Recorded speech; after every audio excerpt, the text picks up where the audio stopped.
mini skirt on, dip my body in glitter. Platform sneakers, all the boys want a picture. Two foreign cars, I make rich look richer. Save your breath.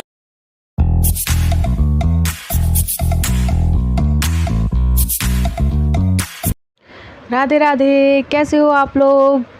तो हम class 8 का chapter first जिसका नाम है crop production and management वो complete कर चुके हैं। आज हम उसके एक्सरसाइज करेंगे। एक्सरसाइज में सबसे फर्स्ट टॉपिक है हमारा फिल इन द ब्लैंक्स। तो फिल इन द ब्लैंक्स से स्टार्ट करते हैं। फर्स्ट है the same kind of plants grown and cultivated on a large scale at a place is called. अगर आपने हमारा चैप्टर पढ़ा हो तो उसमें सबसे पहले यही है कि जब हम सेम काइंड ऑफ प्लांट्स को ग्रो करते हैं, कल्टीवेट करते हैं, तो लार्ज स्केल पर उसको क्या बोलते हैं, तो उसको हम बोलते हैं क्रॉप। सेकंड है हमारा the first step before growing crops is dash of the soil. हमने कुछ स्टेप पढ़े थे जब हम किसी भी क्रॉप को ग्रो करते हैं तो उसमें कौन कौन से स्टेप होते हैं। तो उसमें फर्स्ट स्टेप कौन सा था हमारा, प्रिपरेशन ऑफ सॉइल। तो इसमें सेकंड का आंसर क्या है, preparation of the soil. Third है हमारा damaged seeds would dash on top of the water. जब किसान खेतों के लिए सीड्स खरीदता है तो वो डैमेज सीड को कैसे देखता है कि ये डैमेज्ड हैं, तो वो क्या करता है, कंटेनर में पानी लेता है, पानी में उन सीड्स को डालता है।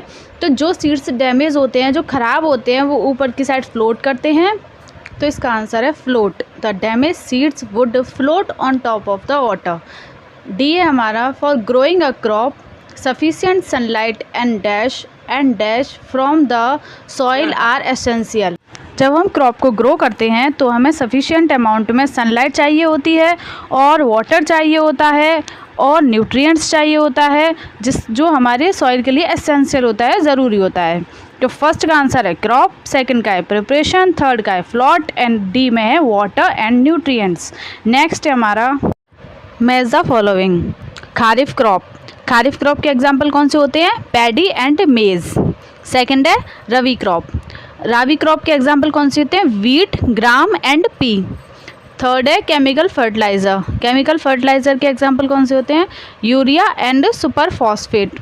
ऑर्गेनिक मैन्योर कौन से होते हैं, जो हम ऑर्गेनिकली बनाते हैं उनको, वो होते हैं animal excreta, plant wastage, urine, ये सारी चीज़ें वो ऑर्गेनिक मैन्योर में आती हैं। ये जो बुक में है एनसीईआरटी बुक में वो रॉन्ग दे रखे हैं, मैंने सही लिख दिए हैं। जैसे खारिफ क्रॉप का सही आंसर क्या है वही लिखा हुआ है मेरे इसमें। नेक्स्ट है हमारा ये हैं write a paragraph in your own words on each of the following. इन सब के बारे में आपको बताना है कि प्रिपरेशन ऑफ सॉइल क्या होता है, सोइंग क्या होता है, वीडिंग क्या होता है, थ्रेसिंग क्या होता है। तो इन सब के बारे में हम पढ़ते हैं कि ये सारी चीज़ें होती क्या हैं। वैसे इन सब के बारे में हम क्लियरली एक स्टेप्स को अच्छे से समझ चुके हैं। आप चाहो तो मेरी प्रीवियस वीडियो देख सकते हो, आपको अच्छे से समझ में आ जाएगा। चलिए स्टार्ट करते हैं। प्रिपरेशन ऑफ सॉइल क्या होता है। फर्स्ट है preparation of soil, loosening and turning the soil so that the roots of the plant can penetrate deep into the soil। Preparation of soil का मतलब होता है कि खेती के लिए सॉइल को प्रिपेयर करना। तो हम क्या करते हैं, सबसे पहले मिट्टी को लूज़ करते हैं ताकि जो प्लांट्स की रूट होती हैं वो अच्छे से पेनिट्रेट कर पाएँ रूट सॉइल के अंदर।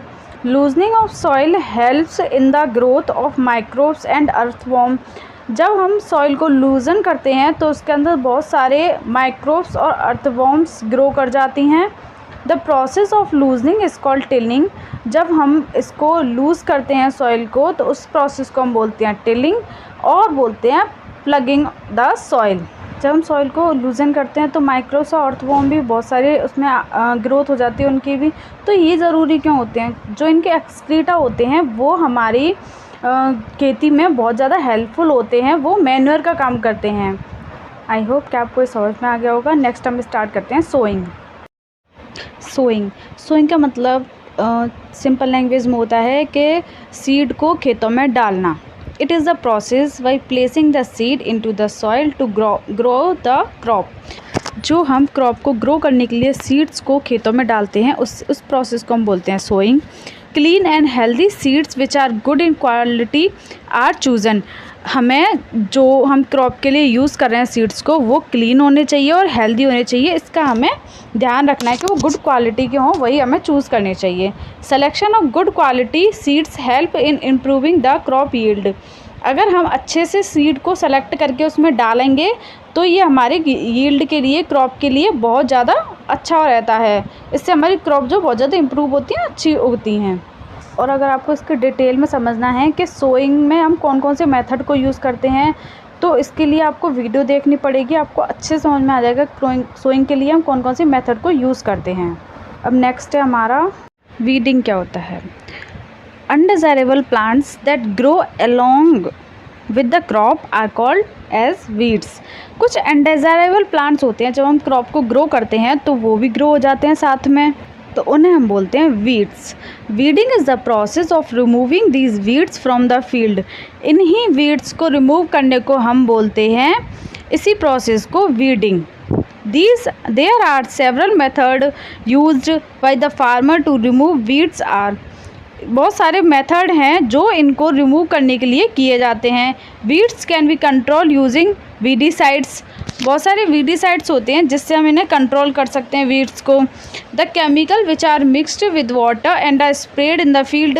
केमिकल्स आते हैं बहुत सारे, अगर उन्हें हम पानी के साथ मिलाकर स्प्रे करें फील्ड में तो भी ये वीड्स जो होते हैं वो ख़त्म हो जाते हैं हमारे खेतों में से। Weedicides destroy the weeds but they do not harm the crop. ये वीडीसाइड्स जो होते हैं वो हमारे क्रॉप्स को कोई हार्म नहीं करते हैं, बट जो न्यूट्रिएंट्स और मैन्योर वगैरह हम अपने खेतों में डालते हैं उनको ये यूज़ कर लेते हैं और ग्रो हो जाते हैं। तो जितना भी हमारे प्लांट्स को ज़रूरत होती है उतना उन्हें नहीं मिल पाता, क्योंकि आधा ये यूज़ कर लेते हैं, इस वजह से हमको इन्हें निकालना पड़ता है। आई होप कि आपको समझ में आ गया होगा वीड्स क्या होते हैं, वीडिंग क्या होते हैं, वीडीसाइड्स क्या होते हैं। अब नेक्स्ट हम पढ़ते हैं थ्रेसिंग। थ्रेसिंग क्या होता है? Threshing is the process of separating grains और सीड्स फ्रॉम द साफ क्या होता है इसे समझते हैं पहले। जब हम किसी, जैसे मान लो हमने गेहूं का खेत उगाया, ठीक है, तो उसके ऊपर एक ऐसे उसका छिलका जैसा होता है जिसको हम नहीं खाते हैं, सिर्फ सीड्स को खाते हैं, तो हम उसको सेपरेट करते हैं, तो वो जो छिलका सा होता है ऊपर गेहूं के उसे बोलते हैं साफ। तो थ्रेसिंग क्या प्रोसेस होती है? जब हम सेपरेट करते हैं ग्रेन्स को साफ से, उसे बोलते हैं threshing. It is done after harvesting the crop. ये प्रोसेस हार्वेस्टिंग के बाद होती है। It is usually carried out with the help of machine known as combine. अब जो होती है हार्वेस्टिंग वो कंबाइन मशीन के द्वारा होती है। कंबाइन मशीन क्या होती है? जो कि साथ साथ थ्रेसर भी करती है और हार्वेस्टर भी करती है, यानी कि साफ को भी अलग करती हुई जाती है और काटती हुई भी जाती है। हार्वेस्ट का मतलब होता है काटना और थ्रेसर का मतलब होता है अलग करना। तो काटती भी जाती है खेतों से और उसको साफ को अलग भी करती हुई जाती है, तो इसीलिए इस मशीन का नाम होता है कंबाइन मशीन, यानी कि दो काम करती है, थ्रेसिंग भी करती है और हार्वेस्टिंग भी करती है। ठीक है। Explain how fertiliser are different from manure. इस क्वेश्चन में हमको बताना है कि फर्टिलाइज़र मैन्योर से डिफरेंट कैसे है। तो फर्स्ट है, fertiliser are the chemical substances which are rich in a particular nutrients. जो फर्टिलाइज़र होते हैं वो केमिकल सब्सटेंसेस होते हैं और इनमें एक पर्टिकुलर न्यूट्रिएंट्स की मात्रा ज़्यादा होती है। जैसे कि हमारे प्लांट्स नाइट्रोजन की आवश्यकता है तो हम उसे फर्टिलाइज़र देंगे ताकि उसकी नाइट्रोजन की कमी पूरी हो जाए। अब सेकंड हमारा, manure is a natural substance prepared by the decompositions of animal excreta and plant wastage. पर मैन्योर जो होता है वो एक नेचुरल सब्सटेंसेस होता है जो कि डिकम्पोजिशन से बनता है, एनिमल एक्सक्रीटा और प्लांट के वेस्टेज से। तो उसमें कोई केमिकल्स नहीं होते, तो वो हार्मफुल नहीं होता। इस वजह से हमको ज़्यादातर मैन्योर यूज़ करना चाहिए, फर्टिलाइज़र यूज़ नहीं करना चाहिए। Fertiliser are inorganic substances. जो फर्टिलाइज़र होते हैं वो इनऑर्गेनिक सब्सटेंसेस होते हैं। Manure is a organic in nature. Manure जो होते हैं वो ऑर्गेनिक होते हैं नेचर में। मैंने दो ही डिफरेंसेस लिखे हैं और आपको डिटेल में पढ़ना हो तो आप वीडियो देख सकते हैं। नेक्स्ट क्वेश्चन है हमारा, व्हाट इज़ इरिगेशन?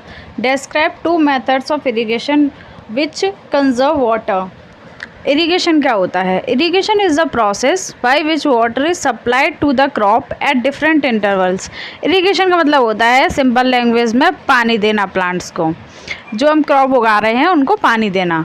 तो there are various source of irrigation such as well, canal, river, dams, ponds and lakes. बहुत सारे मेथड होते हैं इरिगेशंस के, wells, canals, rivers, dams, ponds, lakes. 2 method होते हैं इरिगेशन के जिसके द्वारा हम पानी देते हैं। एक होता है स्प्रिंकल मेथड और एक होता है ड्रिप मेथड। स्प्रिंकल्स मेथड होता है एक ट्यूब सी लगी हुई होती है जिसके द्वारा पानी पूरे फील्ड में स्प्रिंकल होता है, यानी कि छिड़कता है। पर ये जो है वो सही मेथड नहीं है। जहाँ पर रिक्वायरमेंट नहीं होती पानी की वहाँ पर भी वाटर चला जाता है। सबसे अच्छा होता है method drip method. Drip method जो है डायरेक्ट रूट में पानी पहुँचाता है, इसलिए आजकल ड्रिप मेथड यूज़ किया जाता है। आई होप कि आपको ये समझ में आ गया होगा। आई होप कि आपको ये वीडियो अच्छी लगी होगी। तो हमारा चैप्टर फर्स्ट क्लास 8 का कंप्लीट होता है आज विद एक्सरसाइज। Thank you.